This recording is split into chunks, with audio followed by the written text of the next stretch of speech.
After that, Pradeep asks, who indeed is Bharatan? Capable of ruling excellently. 1,000s of numerous interludes come in the name of various sub-stories in the course of Bharat. When asked whose son Bharatan is, it is said to be the son of Dushyanta. None of us can forget Dushyanta and Shakuntala. No one can forget them. This Bharatan is the son of Dushyanta. When asked who Shakuntala is, she is the daughter of Vishwamitra. Vishwamitra is performing severe penance. He is undergoing intense penance to obtain the title of Brahma Rishi. Indra is worried about the severe penance Vishwamitra is performing to obtain the Brahma Rishi title. Indra has always feared someone performing intense penance. Do you know what he did to disrupt that penance? He sent the celestial nymph Menaka to the place where Vishwamitra was. Menaka used all her beauty to enchant Vishwamitra and made him abandon his penance. The sage Vishwamitra had started his penance to obtain the Brahma Rishi title. Enchanted by pleasure, she abandoned her penance like an ordinary person. Now, a beautiful fetus has grown in her womb. A beautiful fetus has grown. Now, what has happened? Shakuntala was born. After Shakuntala was born, it becomes clear to him. All of this was Indra's scheme. If Menaka is not with us, she would have already gone along with him. The celestial nymph cannot go to the celestial realm with the child. He has gone alone. Thus, this innocent girl child, rejected by her mother and abandoned by her father, is now lying in a corner of the forest. In the forest near the ashram of the sage Kanva, known as Malini, there are children living nearby. Without any support, the birds, in a remarkable manner, surrounded and protected the child. Seeing this scene, the sage Kanva went and brought back the child, naming her Shakuntala. If you ask what the name Shakuntala means, it signifies one who is nurtured and protected by birds. Due to being protected by the birds, she has been lovingly raised as his daughter for many years. And now King Dushyanta is coming to hunt a dog. A deer is running with an arrow stuck in its leg. The hunter is coming in search of the running deer. And now Shakuntala is applying medicine to the wounds on its legs. As soon as Dushyanta saw this scene, not only did compassion arise in him, but love also came along with it for her.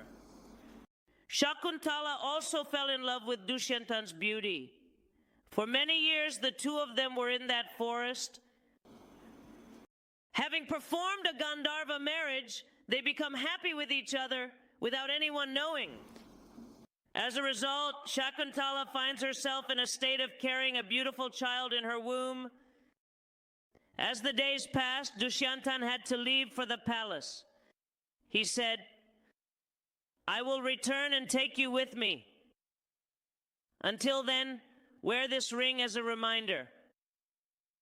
He gave her a ring with the royal seal. Now she is expecting a child, a son. Is it very beautiful? They name him Rathan. The sage points out a beautiful name like Samathan. He also beautifully called Shakuntala as Bharatan.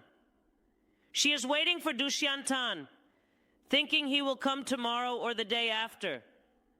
But he has not come. What is the exact reason for not coming? This was exactly said after he left. Shakuntala was gazing at the ring in her hand, longingly longing for her lover in one place. This body, sitting like a lifeless object, was in such a state that no one could detect the presence of life. See how the fate plays out as she quietly sits in a corner thinking of her lover. Sage Durvasa has arrived. Thiruma sanctum sanctorum anger Durvasar tomorrow, only Durvasar tomorrow urgent. The visitor looked at the woman. You did not come to welcome me, did you? He will forget you immediately, whoever you are thinking of. Without asking what kind of curse it is, a body can be in a state of disarray. It can just be sitting quietly. This period of forgiveness might also be saying something. If I say you are sitting here forgetting so much, someone in your mind is residing. He will forget you. It's a terrible curse. Your friend nearby fell at Durvasa's feet and told everything. You must forgive her.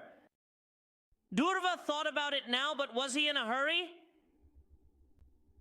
He told the woman, yes, whoever you think of will forget you, but I will grant you a curse removal. The ring he gave you is still in your hand, right? If you show that ring just by seeing it, your memory will return and he will accept you. She was somewhat satisfied. For many days, Dushyanta has been waiting to come. He has not arrived. One day, Sage Kanva and all his companions brought this woman. I called the boy and asked Dushyanta directly. They are going to the country.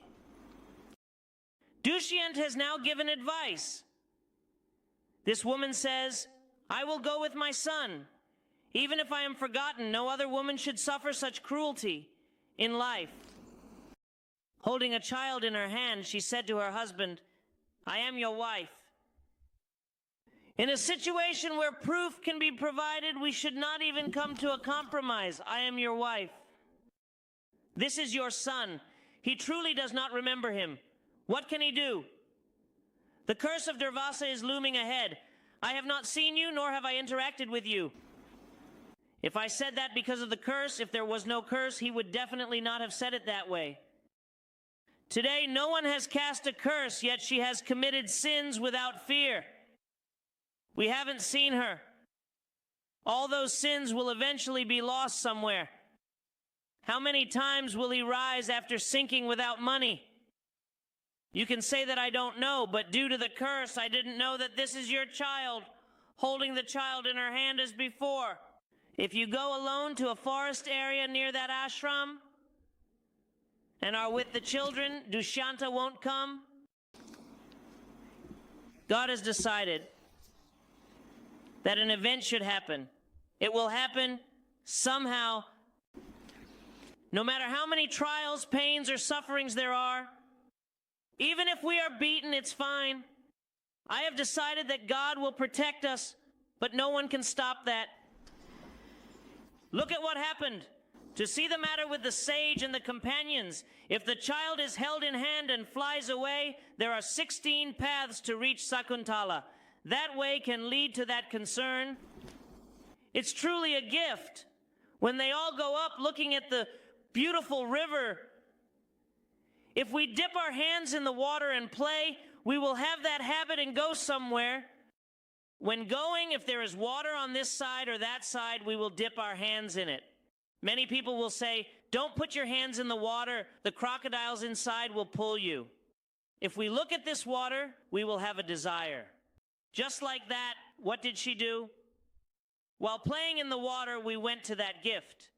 Unknowingly, the ring, given by Dushyanta that was in her hand, went into the water. The ring that was given went into the water, and now she is talking about the conflict. How would Dushyanta know?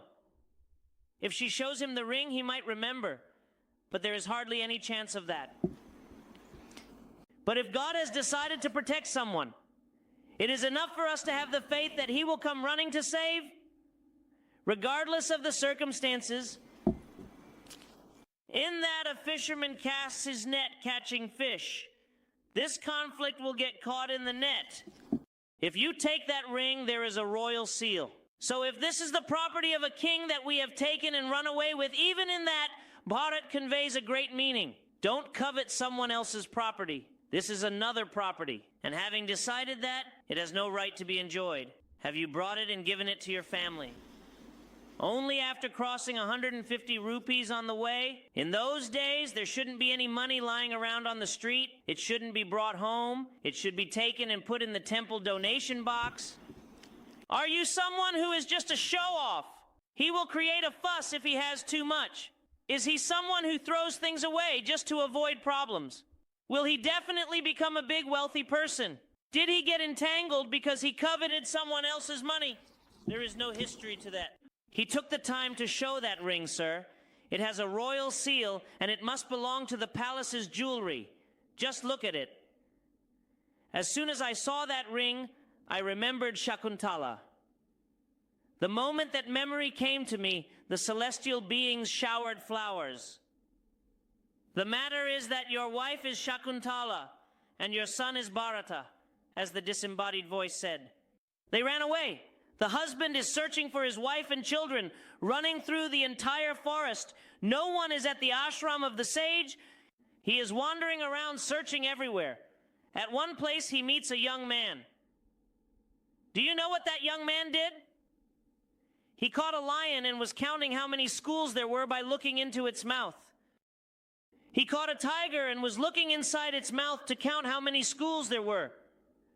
No matter how great a warrior he is, he will be afraid when a lion comes. He will be afraid when a tiger comes.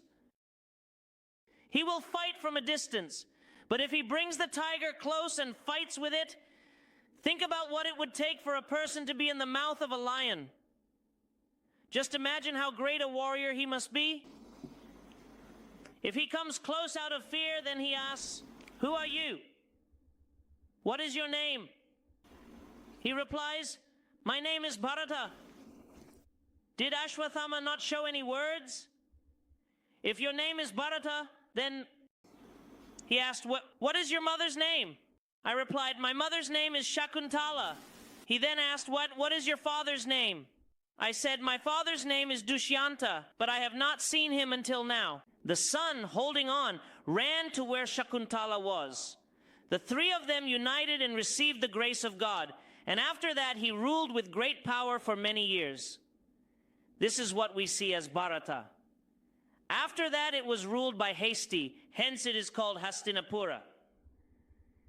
Then it was ruled by Guru, thus it became the Guru dynasty. If you ask who is named in that Guru dynasty, it is Pradeep, a king.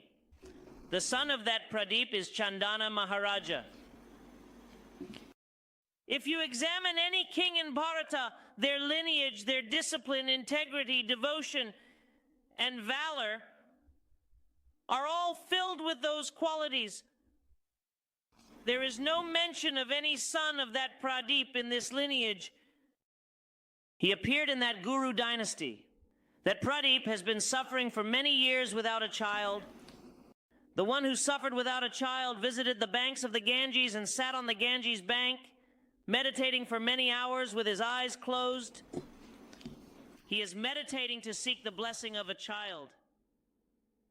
At that moment, a beautiful woman walked in and sat on Pradeep's right thigh. He ended his meditation and looked. A beautiful woman was sitting on his right thigh.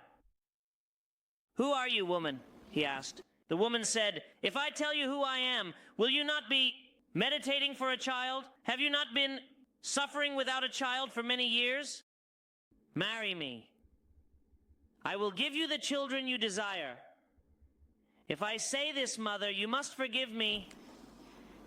All the leaders who appeared in my path in my journey are disciplined, honest, and adhere to fundamental principles. I will have a child only through my wife. I said it will not be through you. If there is no chance, you are performing charity and penance. You insisted again to marry me. You insisted repeatedly. Then Pradeepan said, 'Oh, woman, I keep saying, but you won't listen. I am saying I want to marry you. If you come with that thought, you should have been on my left thigh.' Pradeepan asked, 'Why on the right thigh?' The girl replied, 'What difference does it make between left and right?' Pradeepan said, 'For a man, the right side represents the son's aspect. The left side represents the wife's aspect. If you sit on the left side, which can be offered as the wife's aspect, then you might have accepted a path as a wife. You could have had children through you. But you, sitting in the aspect meant for my son, are my daughter-in-law. As soon as he said that touching the daughter-in-law is a sin, Gangadevi beautifully revealed her true form to the one who had taken it. Not only did she reveal herself, but she also blessed him, Pradipan. Your honesty is the result of being a very true husband to your wife. You have the fortune to have good children. If the one who blessed you says, you will have 3 sons, the eldest will become a monk at a young age.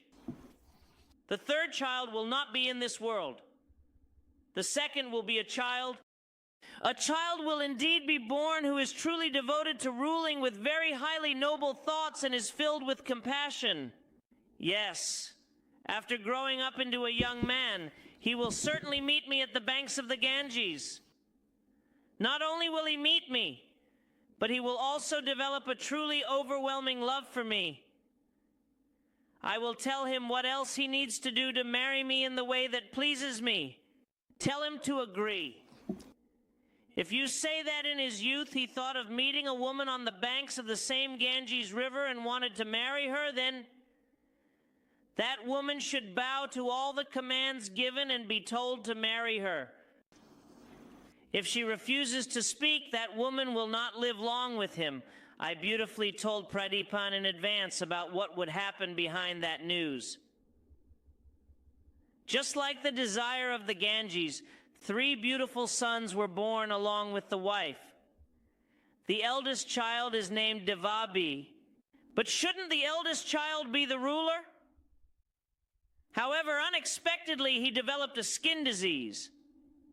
And those who think they should sit on the throne during that time must not only have the right, but also be healthy.